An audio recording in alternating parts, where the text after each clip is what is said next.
오늘 이 아침에 부를 찬송 314장.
시편 44편 1절에서 26절까지의 말씀.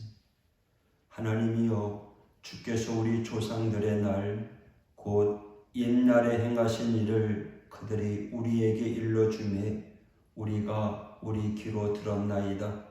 주께서 주의 손으로 뭇 백성을 내쫓으시고 우리 조상들을 이 땅에 뿌리박게 하시며 주께서 다른 민족들은 고달프게 하시고 우리 조상들은 번성하게 하셨나이다.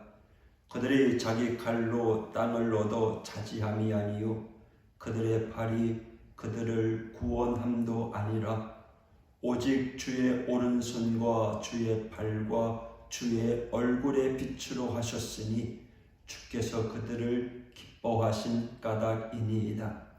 하나님이여, 주는 나의 왕이시니 야곱에게 구원을 베푸소서. 우리가 주를 의지하여 우리 대적을 누르고 우리를 치러 일어나는 자를 주의 이름으로 밟으리이다. 나는 내 활을 의지하지 아니할 것이라 내 칼이 나를 구원하지 못하리이다. 오직 주께서 우리를 우리 원수들에게서 구원하시고 우리를 미워하는 자로 수치를 당하게 하셨나이다. 우리가 종일 하나님을 자랑하였나이다. 우리는 하나님의 이름에 영원히 감사하리이다. 그러나 이제는 주께서 우리를 버려 욕을 당하게 하시고 우리 군대와 함께 나아가지 아니하시나이다. 주께서 우리를 대적들에게서 돌아서게 하시니 우리를 미워하는 자가 자기를 위하여 탈취하였나이다. 주께서 우리를 잡아먹힐 양처럼 그들에게 넘겨주시고 여러 민족 중에 우리를 흩으셨나이다. 주께서 주의 백성을 헐값으로 파시니요 그들을 판값으로 이익을 얻지 못하셨나이다. 주께서 우리로 하여금 이웃에게 욕을 당하게 하시니 그들이 우리를 둘러싸고 조소하고 조롱하나이다. 주께서 우리를 뭇 백성 중에 이야기거리가 되게 하시며 민족 중에서 머리 흔듦을 당하게 하셨나이다. 나의 능력이 종일 내 앞에 있으며 내 수치가 내 얼굴을 덮었으니 나를 비방하고 욕하는 소리 때문이요 나의 원수와 나의 복수자 때문이니이다. 이 모든 일이 우리에게 임하였으나 우리가 주를 잊지 아니하며 주의 언약을 어기지 아니하였나이다. 우리의 마음은 위축되지 아니하고 우리 걸음도 주의 길을 떠나지 아니하였으나 주께서 우리를 승냥이의 처소에 밀어 넣으시고 우리를 사망의 그늘로 덮으셨나이다. 우리가 우리 하나님의 이름을 잊어버렸거나 우리 손을 이방신에게 향하여 폈다면 하나님이 이를 알아내지 아니하셨으리이까. 무릇 주는 마음의 비밀을 아시나이다. 우리가 종일 주를 위하여 죽임을 당하게 되며 도살할 양같이 여김을 받았나이다. 주여 깨소서. 어찌하여 주무시나이까. 일어나시고 우리를 영원히 버리지 마소서. 어찌하여 주의 얼굴을 가리시고 우리의 고난과 압제를 잊으시나이까. 우리 영혼은 진토 속에 파묻히고 우리 몸은 땅에 붙었나이다.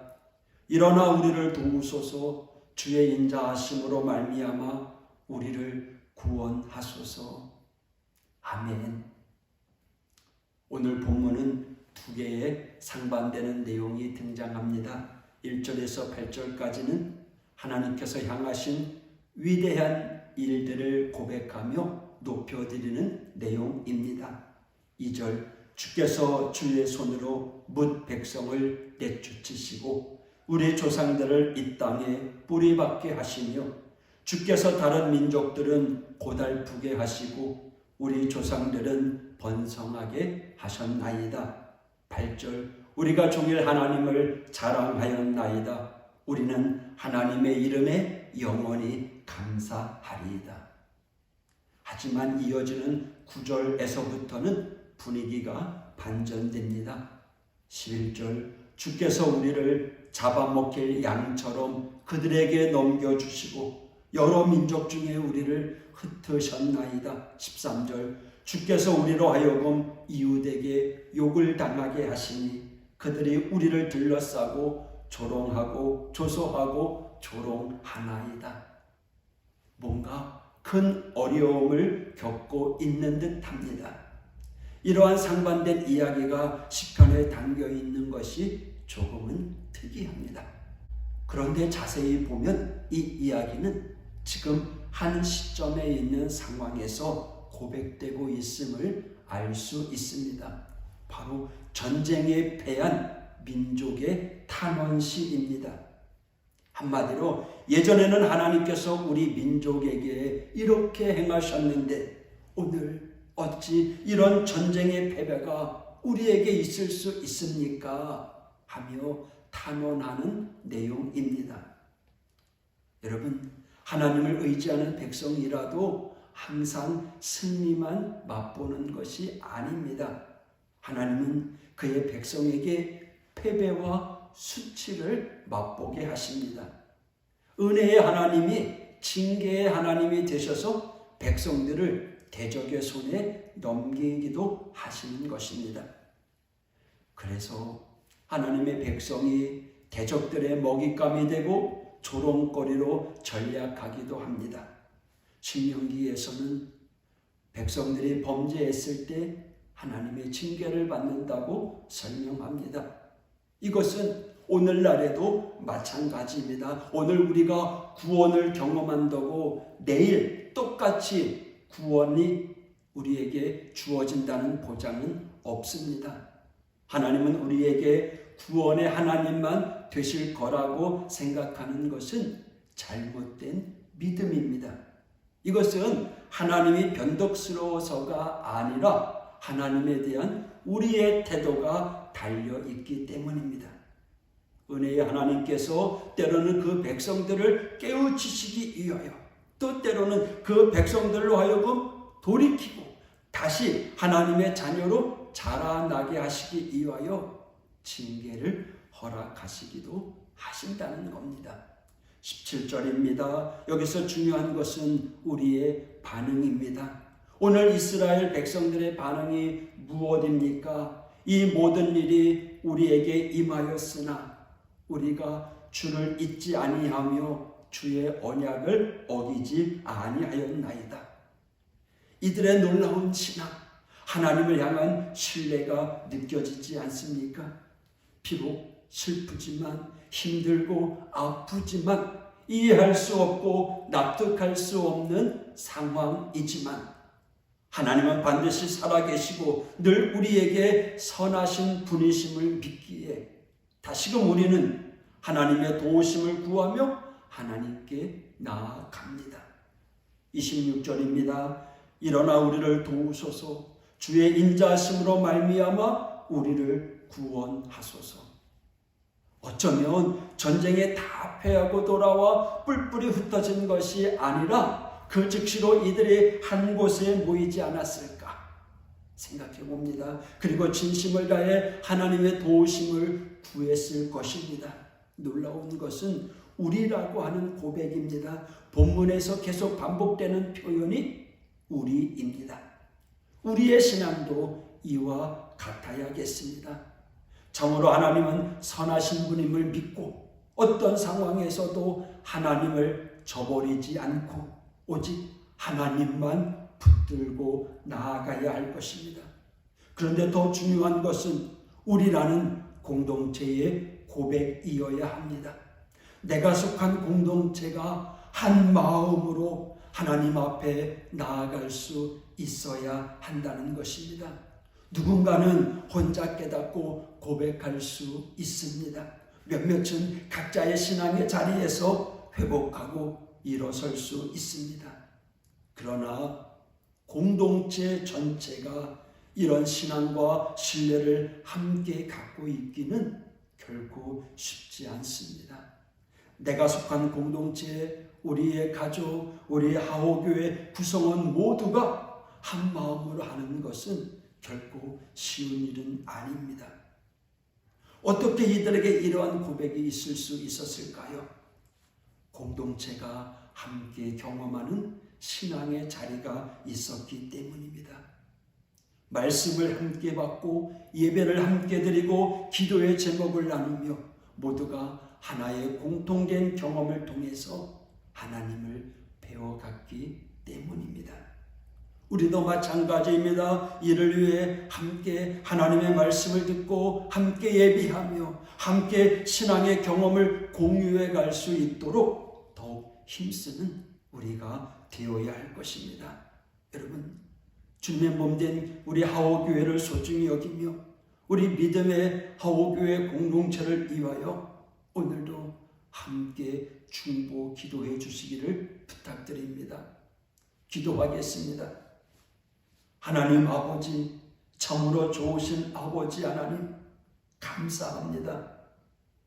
언제나 선하신 하나님, 언제나 우리에게 복 주시는 하나님이길 바라고 원하지만 때로는 징계에 손을 드시고 때로는 우리에게 채찍을 하시는 그 하나님, 여전히 우리를 사랑하시네. 그 사랑하심으로 우리에게 다가오신다는 사실을 깨닫고 우리는 흔들리지 아니하고 더 열심히 하나님만 바라는 우리 믿음의 성도 되게 하여 주옵소서. 우리 하오교회, 우리 믿음의 성도들의 가정을 붙잡아 주시고 오늘도 주신 말씀 붙잡고 오늘도 당당하게 구원의 삶을 살아가는 믿음의 성도들 될 수 있도록 인도하여 주시옵소서. 하나님, 오늘도 동행하여 주시옵소서. 오늘도 우리의 삶의 자리에서 열매 맺는 삶을 살아가는 믿음의 성도들 되게 하여 주시옵소서. 예수님 이름으로 기도했습니다.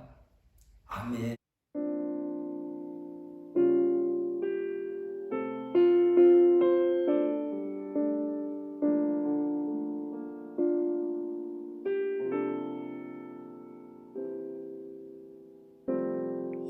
예수님의 눈으로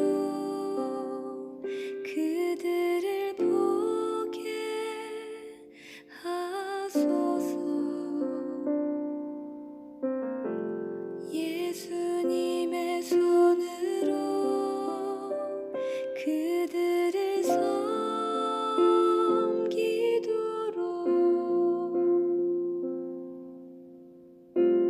예수님의 진리만을 말하도록 예수님의 발로서 땅 끝까지 달려가도록 내가 주님을 사랑한다는 고백이 거짓이 되